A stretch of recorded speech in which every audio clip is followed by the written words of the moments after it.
Hi viewers, welcome to Asha's Times. ഇന്ന് നമ്മൾ ration കടയിൽ നിന്ന് കിട്ടുന്ന മണിക്കടല കൊണ്ടുള്ള ഒരു വിഭവമാണ് ഉണ്ടാക്കാൻ പോകുന്നത്.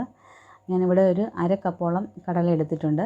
ഒരു സവാള, ഒരു ചെറിയ തണ്ട് കറിവേപ്പില, ഒരു ചെറിയ പീസ് ഇഞ്ചി, 2 പച്ചമുളക്, പാകത്തിന് ഉപ്പ്, ഒരു 2-2.5 ടേബിൾ സ്പൂൺ മൈദ മാവ് കൂടെ എടുത്തിട്ടുണ്ട്. നമുക്ക് ഇതെല്ലാം ഒന്ന് കട്ട് ചെയ്തെടുക്കണം. അതിന് മുമ്പ് കടല നന്നായിട്ടൊന്ന് വേവിച്ചെടുത്തിട്ടുണ്ട് കുക്കറിൽ. ഇഞ്ചി ചെറിയ പീസായിട്ട് കട്ട് ചെയ്തു, സവാള കട്ട് ചെയ്ത് വെച്ചിട്ടുണ്ട്, കറിവേപ്പില ചെറുതായിട്ട് കട്ട് ചെയ്തെടുത്തു, പച്ചമുളക് കട്ട് ചെയ്തിട്ടുണ്ട്. നമുക്കിനി ഈ കടല മിക്സിയിലിരുന്ന് ഒന്ന് അടിച്ചെടുക്കേണ്ടതായിട്ടുണ്ട്. ഒരുപാട് ഫൈനായിട്ട് അരയണ്ട, എന്നാലും കുറച്ച് അരയണം. നമുക്കതൊന്ന് അടിച്ചെടുത്തിട്ടുണ്ട്. നമുക്കൊരു ബൗളിലേക്ക് ഇട്ട് കൊടുക്കാം.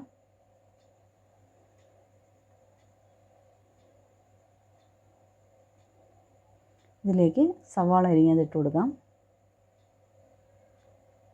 ഇഞ്ചി, കറിവേപ്പില, പച്ചമുളക്,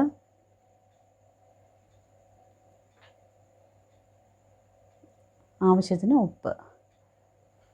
നമുക്ക് ഇതിലൂടെ വേണമെങ്കിൽ അല്പം പെരുംജീരകം ചേർക്കാം. ഞാനിവിടെ ചേർക്കുന്നില്ല. ഇത് നന്നായിട്ടൊന്ന് മിക്സ് ചെയ്തെടുക്കുക. ഇത് നന്നായിട്ടൊന്ന് മിക്സായി വന്നതിന് ശേഷം മൈദാമാവ് ചേർക്കാം. നിങ്ങൾക്ക് വേണമെങ്കിൽ ആദ്യമേ ചേർക്കാം. ഇതിന് ശേഷമാണ് ചേർക്കുന്നത്. കാരണം എന്നാലും നന്നായിട്ടതൊന്ന് നമുക്ക് ഉരുട്ടിയെടുക്കാൻ പാകത്തിനായി കിട്ടത്തുള്ളൂ. നന്നായിട്ടൊന്ന് മിക്സ് ചെയ്തെടുക്കുക. ചെറിയ ബൗളായിട്ട് ഉരുട്ടി വെച്ചിട്ടുണ്ട്. ഇത് നമുക്ക് വടയുടെ ഷേപ്പിലായിട്ടൊന്ന് മാറ്റിയെടുക്കാം.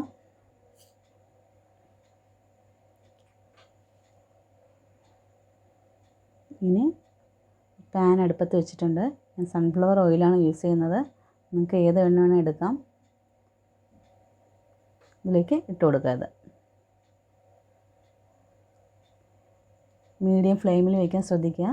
തീ കൂടാതെ കരിഞ്ഞു പോകും. നമുക്കിത് 2 സൈഡും മറിച്ചിട്ട് കൊടുക്കണം.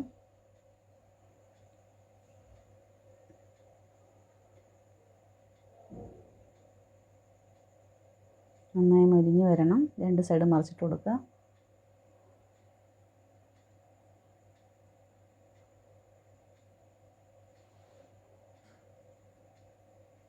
റെഡി ആയിട്ടുണ്ട്.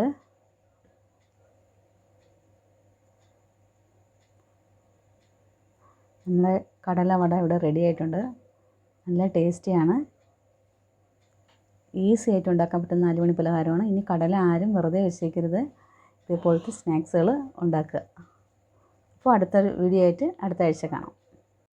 ഇന്നത്തെ വീഡിയോ നിങ്ങൾക്ക് എല്ലാവർക്കും ഇഷ്ടപ്പെട്ടെന്ന് വിശ്വസിക്കുന്നു. ഇഷ്ടപ്പെട്ടാൽ ലൈക്ക് ചെയ്യുക, ഷെയർ ചെയ്യുക, കമൻറ്റ് ചെയ്യുക, സബ്സ്ക്രൈബ് ചെയ്യുക. സബ്സ്ക്രൈബ് ചെയ്യുമ്പോൾ തൊട്ടടുത്തൊരു ബെല്ലൈക്കൺ ഉണ്ട്, അതും കൂടെ ഒന്ന് എനേബിൾ ചെയ്തേക്കുക. അപ്പോഴേ ഞാൻ ഫ്യൂച്ചറിൽ വീഡിയോസ് ഇടുമ്പോൾ നിങ്ങൾക്ക് അതിൻ്റെ നോട്ടിഫിക്കേഷൻ കിട്ടുള്ളൂ. Thank you all.